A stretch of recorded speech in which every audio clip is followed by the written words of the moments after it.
काम तो अपन करेंगे जब ही होएगा, या नहीं कि फ्री की चीज़ मिल गई बैठ के खा लिया अपन ने। आज तनख्वाह देने के लिए पैसा नहीं है, पेंशन वालों के लिए पैसा नहीं है, जीपीएफ के लिए खजाने में पैसा नहीं है। वो कहते हैं एक राजस्थान में कहावत है, आने वाले का पानी ज़्यादा दूर नहीं चलेगा, तो ज़्यादा चलने वाला नहीं है। ये थोती घोषणाएँ हैं। क्या करेंगे मुफ्त की योजना, घर बैठा रहे ना लोगों को मुफ्त की योजना से। सरकार विशेष समुदाय को ज़्यादा महत्व दे रही है। सबको पता है ममता की सरकार ये जो है बरसाती मेंढक हैं। जब चुनाव का मौसम आता है तो ये सारे के सारे मंदिरों में जाके ढोक देने लग जाते हैं। नमस्कार, सिंस इंडिपेंडेंस की टीम मौजूद है सांगनेर विधानसभा में। अभी हम यहाँ पर आए हैं अलकनंदा अपार्टमेंट के समीप। यहाँ कुछ लोग हैं, उनसे हम जानते हैं कि राजस्थान में बीते 5 साल में कितना विकास हुआ है और वर्तमान के सरकार ने क्या कुछ किया है और आने वाली सरकार से उनको क्या उम्मीद है। बदल के सरकारों की जब भी काम होगा, एक ही पार्टी चलती रहेगी तो विकास नहीं होता है। कांग्रेस की बात करें तो कांग्रेस ने बीते 5 साल में कितना विकास किया? विकास तो किया है गवर्नमेंट, कांग्रेस गवर्नमेंट ने भी विकास किया है, लेकिन गवर्नमेंट चेंज होनी चाहिए हर 5 साल से। भ्रष्टाचार, बलात्कारियों का संरक्षण देना, मर्डर होना एक आम बात हो गई। आज महिलाएं सुरक्षित नहीं है, पुरुष सुरक्षित नहीं है, महिलाएं मंदिर में नहीं जा सकती, स्टूडेंट परेशान हो रहा है, पेपर लीक हो रहे हैं। उनकी ये पीड़ा तो जाने, उनके माँ बाप कैसे उनको पढ़ाते हैं, किस परिस्थिति के अनुसार पढ़ाते हैं, और एक पेपर आउट हो जाता है, क्या गुजरती है उनके लिए। इस सरकार का कोई अंकुश नहीं गिरा इसमें। युवाओं के साथ तो बड़ा अन्याय हुआ है। 17 बार पेपर लीक जैसी घटनाएं इतनी बार रिपीट हुई। सरकार ने कोई सोचा नहीं युवाओं के बारे में। घोषणाएं की, सिर्फ लाखों वैकेंसियों की घोषणा की, एक भी वैकेंसी इन्होंने सही तरीके से नहीं करवाई। युवा नाराज, बेरोजगार हो रहे हैं पूरे, तुष्टिकरण की राजनीति, ये फ्री के बांट रहे हैं। फ्री के क्या है, सरकार के टैक्स के पैसे को फ्री में बांट रहे हो। जीडीपी जा रही है 39% माइनस जा रही है, और इनको फ्री में आज तनख्वाह देने के लिए पैसा नहीं है, पेंशन वालों के लिए पैसा नहीं है, जीपीएफ के लिए खजाने में पैसा नहीं है। राजस्थान पे कर्जे का बोझ बढ़ रहा है और बेरोजगारों के साथ चल हो रहा है। एक गांव से 100 ऐसा ही हो रहे हैं, अपने अपने रिश्तेदार आरएएस बन रहे हैं। नाराज क्यों नहीं होगा युवा? सर ऐसा है, सरकार विशेष समुदाय को ज़्यादा महत्व दे रही है और जगह जगह मंदिर तोड़े जा रहे हैं। जगह जगह आप सिटी में जाके देखो, काफ़ी मंदिर तोड़ दिए गए। तो सरकार का एक यह है कि विशेष समुदाय को ज़्यादा प्रोत्साहन दिया जा रहा है। क्या क्यों लग रहा है, मतलब सरकार विशेष समुदाय को क्यों देती है? क्या उसे किसी चीज़ का डर है? क्या कारण? वोट बैंक के कारण। कांग्रेस का एक वोट बैंक है, उसको वो संभाल के रखना चाहती है, बस ये है, कुछ भी नहीं। या तो आप इसे वोट बैंकिंग समझ लीजिए, या आप उसको वोट के हिसाब से वो जो उनको वोट देना चाहते हैं वो उनको पकड़ते हैं। अब ये अपने यहाँ से हवामेल क्षेत्र से बाल मुकुंद आचार्य जी खड़े हुए, उन्होंने कितना यूट्यूब डाला, कितना वो डाला, फेसबुक पे डाला, सब कुछ डाला, मंदिर तोड़ रहे, सब गायब है। सरकार ने कौन सा ध्यान दे दिया?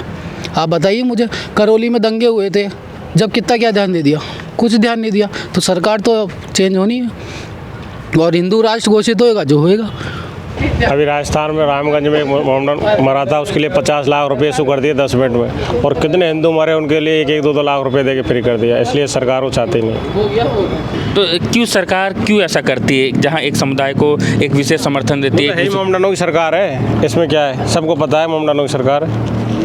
लेकिन यहाँ तो हर जाति के, हर धर्म के लोग रहते हैं, एक विशेष समुदाय तो रहते हैं। पहले समर्थन दिया ही था ना लोगों ने कि अच्छा करेंगे, लेकिन अब के इन्होंने ममता को ज़्यादा प्राथमिकता दी।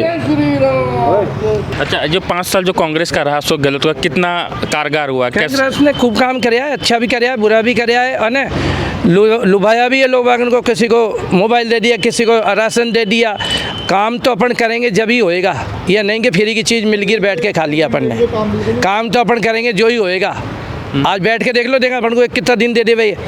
बिजली का अभी तक हमारे लोगों को ना मिला, जिन्होंने वो कराया था ना, बस जन कर दिया, आधा इनको मिला, आधा इनको नहीं मिला, सब रो रहे हैं अभी तक। देख लो यहाँ पे भी जो सरकार ने जो घोषणाएं की है, जैसे फ्री में मान लो कि सिलेंडर है, निःशुल्क बिजली है, चिरंजीवी योजना है, पर ये इंफ्रास्ट्रक्चर पे कुछ भी नहीं उतरा इन्होंने। अभी भी कोई खरी बात नहीं उतरी इनकी। इन्होंने कहीं ऐसे फूड पैकेट बांटे, उनका कोई लाभ मिलने वाला नहीं है। मान लो उसमें कैसे घटिया सामग्री दी। ये तो चुनाव 4 साल पहले तो बैठे थे, पहले क्यों नहीं बांटे इन्होंने? अब जैसे चुनाव नज़दीक आए, चुनाव को टाइम 6 महीने बाकी रहा, तो ये सब जो बैठे रहे।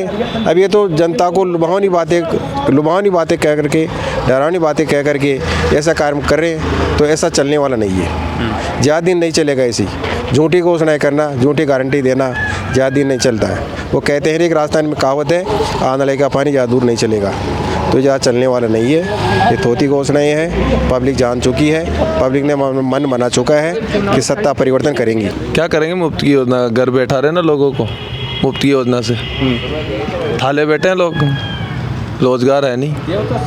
मुफ्त की योजना से कोई काम थोड़ी होगा। रिश्तेदारों को बांट रहे हैं और जो योजना है, बड़ी बड़ी योजना है जो अपने लोगों को बांट रहे हैं, सारा काम कर रहे हैं। तो इनकी पूरी घोषणा 6 महीने में हुई है। चाहे स्टूडेंट के लिए इन्होंने OTR अभी लागू किया है 6 महीने पहले, तब से ये फॉर्म भरवा रहे हैं। इनका एक भी एग्जाम ढंग से नहीं हुआ है, सही तरीके से एक भी एग्जाम नहीं हुआ है। चाहे CHO पेपर लीक हो, बड़ा मुद्दा रहा है, उनको अभी तक ये आउट नहीं मान रहे। अभी तक 8 फरवरी में एग्जाम था, अभी तक ये फैसला नहीं कर पा रहे पेपर आउट हुआ है कि नहीं हुआ।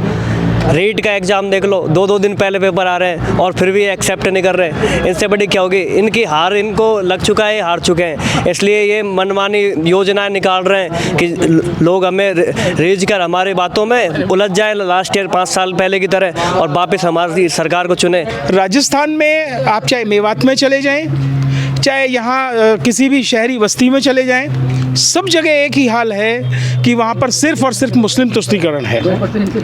जयपुर का इन्होंने विभाजन किया, जयपुर नगर निगम का विभाजन किया, वार्डों का परिसीमन किया, ये सारी की सारी चीज़ें उन्होंने अपने वोट बैंक यानी मुस्लिम वोट बैंक को ध्यान में रख करके की हैं और ये देश के लिए घातक हैं और बहुत घातक हैं। दूसरी बात, एक और जो महत्वपूर्ण बात है, जितनी गारंटी दे रहे हैं, ये इन्होंने गारंटी कब दी है, जब चुनाव में 3 महीने रह गए, 2 महीने रह गए, है ना। तो ये गारंटी पूरी कब होंगी, इनके लिए बजट कहाँ से आएगा। ये जो इन्होंने जो लैपटॉप देने की बात की और मोबाइल जो फ्री में दिए हैं, इस मोबाइल का उपयोग क्या है, 90 वर्ष के व्यक्ति को मोबाइल का क्या उपयोग है, उस उपयोग से कितनी असामाजिकता फैल रही है ये शायद उनको पता नहीं है। और ये 24,000 करोड़ के बजट में राजस्थान के जितने नए ज़िले सो कॉल्ड इन्होंने बनाए हैं, बिना प्लानिंग के जो ज़िले बनाए हैं, उन ज़िलों की स्थापना में पैसा खर्च हो सकता था। इतने 24,000 करोड़ रुपए जो इन्होंने मोबाइलों में लगाए हैं फ्री मोबाइल बांटने में, इन 24,000 करोड़ रुपयों से राजस्थान का विकास कहीं से कहीं चला जाता, कितनी भी इंडस्ट्रीज हो जाती, हज़ारों स्कूलों का कायाकल्प हो जाता, हज़ारों हॉस्पिटल्स में बेसिक सुविधाएं मिल जाती। तो ऐसा क्यों लगता है कि जो गहलोत सरकार है वो तुष्टीकरण की राजनीति करती है, एक विशेष समुदाय के प्रति उनका मतलब दरियादिली दिखता है, ऐसा क्यों का क्या कारण हो सकता है? उसका देखिए बहुत सीधा सा कारण है, वो तो आप सब देख रहे हैं। इनके एक तो सबसे बड़ी ये जो है बरसाती मेंढक हैं। जब चुनाव का मौसम आता है तो ये सारे के सारे मंदिरों में जाके ढोक देने लग जाते हैं।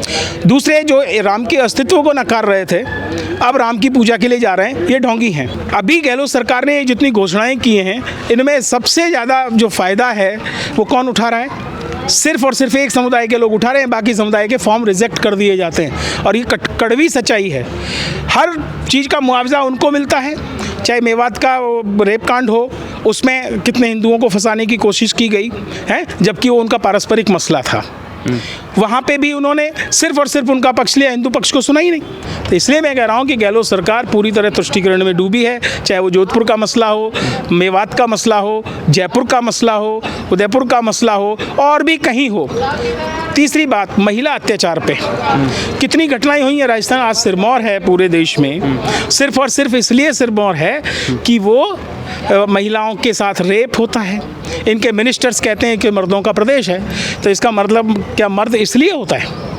ये इनके नारी सम्मान का सूचक है। उनके जो कांग्रेस के जो नेता हैं, उनका नाम नहीं लूँगा, वो बोलते हैं कि ये राज्य मर्दों का प्रदेश है। दूसरी तरफ अशोक गहलोत बोलते हैं कि हम राजस्थान को घूंघट मुक्त बनाएंगे। तो आप इसे कैसे देखते हैं कि ये दोनों कॉन्ट्राडिक्ट हो रहा है? आप उसको नहीं, वो कहते हैं कि हम हिजाब के तो साथ में खड़े हैं और घूंघट हम खत्म करेंगे, तो ये दोहरी मानसिकता ही दर्शाती है। और स्वयं गहलोत जी को ही देख लो ना, क्या बोलते हैं। राहुल गांधी आज आए हैं, तो उनके लिए आम जनमानस आपका क्या सोचे, क्या मैसेज है? राहुल गांधी आए हैं आज जयपुर। राहुल गांधी आए हैं, आते रहे, कितनी बार आते हैं। उनका विज़न क्या है? उनका कोई विज़न ही नहीं है। वो सिर्फ घोषणाएं करते हैं, जो अपनी सरकार के बिल फाड़ देते हों, जो अपनी पार्टी के विरोध में खड़े हों, जो नाम तो भारत जोड़ो का करते हैं लेकिन विदेश में जाकर के भारत तोड़ने की बात करते हों। उन्होंने ना तो भारत का इतिहास पढ़ा, ना उनकी माताजी ने भारत का इतिहास पढ़ा, ना उनकी पार्टी के लोगों ने भारत का इतिहास पढ़ा। तो जितना जो कुछ उनको फीड किया गया उतना ही उन्होंने उसको रिपीट किया है। दूसरी बात, जो उनको बताया गया उन्होंने सोचा यही सच है। जैसे कुएं के मेंढक को वही सच दिखता है, तो इनको वही सच दिखता है, ये उसी दृष्टि से भारत को देखते हैं। तो इसलिए मैं ये कहूँगा कि तो इनको तो कोई अधिकार बनता ही नहीं है, क्योंकि आधा रक्त बीज तो विदेश का है ना, तो विदेश के बारे में सोचेगा। और राहुल गांधी का राजनीतिक जीवन दर्शन जो है वो भारत से ज़्यादा विदेशों पे है। वो उनको कॉपी करते हैं और फिर उन्हीं की बातों को नकार भी देते हैं। तो जो बहरूपीय लोग होते हैं ना, वो कभी भी कोई भी रूप धर लग देते हैं, उनका कोई धर्म नहीं होता। ऐसे इनका भी कोई धर्म नहीं है, और वैसे इनका हिंदुत्व भी है, और वैसे ही इनका मुस्लिम धर्म भी है। चलिए, तो इनसे हमने बात की, इन्होंने हर पहलू पर मुखर होकर अपनी बात को रखी, चाहे वो राहुल गांधी की बात हो, चाहे वो अन्य मुद्दे हो, चाहे महिला सुरक्षा की बात हो, चाहे जो विकास हुआ उस पर भी अपनी बात को रखा। ये हमारी तहकीकात थी, हमारी सोच थी कि जो भी सांगनेर विधानसभा में जो भी चुनावी मुद्दे हैं, जो भी समस्या है, उसको मैं बताऊं, लोगों तक जाऊं, और जो आने वाली सरकार है उनसे क्या उम्मीद है उसके बारे में बताने की एक प्रयास था, एक कोशिश था। उम्मीद करते हैं कि यह एपिसोड आपको अच्छा लगा। अगर अच्छा लगा तो चैनल को लाइक करें, शेयर करें और सब्सक्राइब करें, और बने रहें इसी हमारे साथ ऐसे ही।